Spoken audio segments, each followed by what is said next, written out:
Hi, I'm Steve Shelburne, owner and operator of Shelburne RV here in beautiful Cleveland, Tennessee.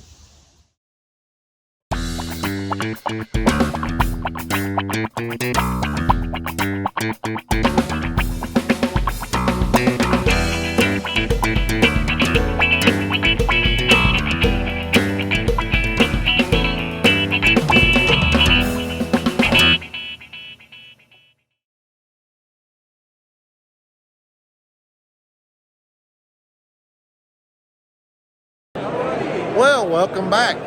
Another bright Monday morning. As you can see, I am not in beautiful Cleveland, Tennessee. I'm actually here at the 2024 NTP trade show.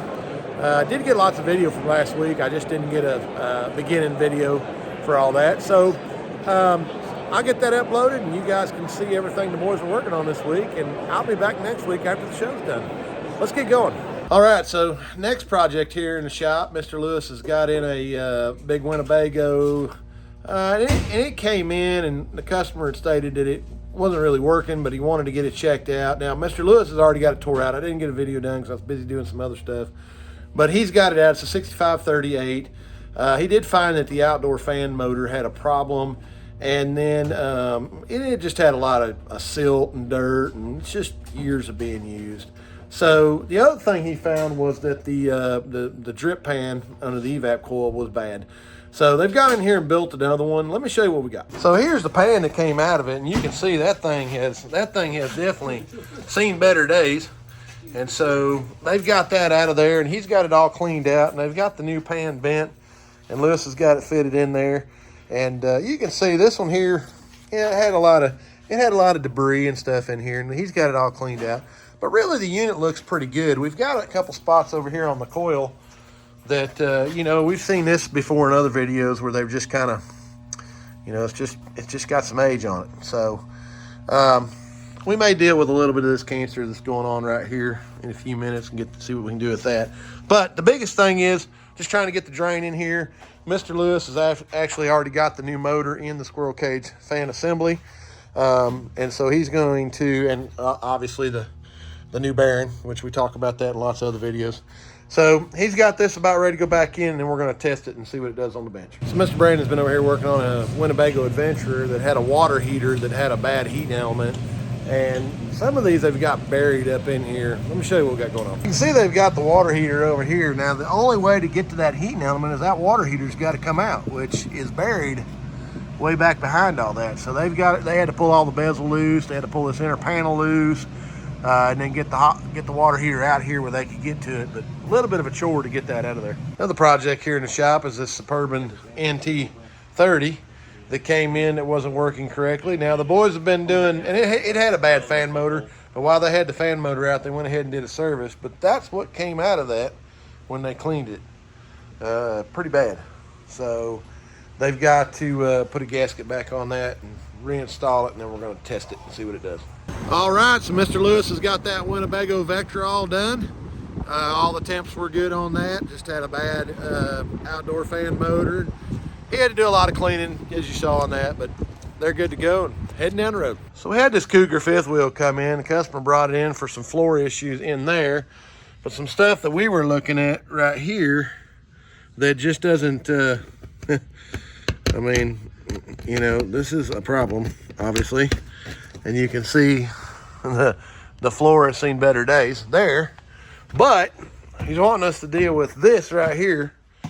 And it looks like he's done some repair work in there, but this is still soft right there. And so we were kind of looking at, what's the options for LVP in this floor.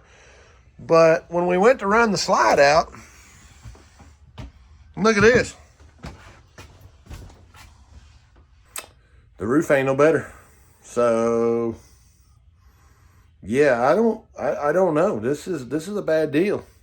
There's a lot going on here. So I'm gonna have to call and have a conversation with this customer about what their expectations are, because yeah, this ain't good. So we're gonna make a phone call now and see what happens. So I called this gentleman about his all that falling down. He says, well, how do you think that could have happened? I don't know. Maybe because you put a bungee cord on it. I just thought that was kind of funny. Wants to know how it could have fell down. I didn't put the bungee cord there. Anyways, that's just YouTube gold I wanted to share. Had this big horn that came in that had been damaged, ran into something on the side. You can see those pieces been all damaged, and so we actually bought this material, and then we've got a roller that we bend all this in to make these angles, and it just came back from the paint shop.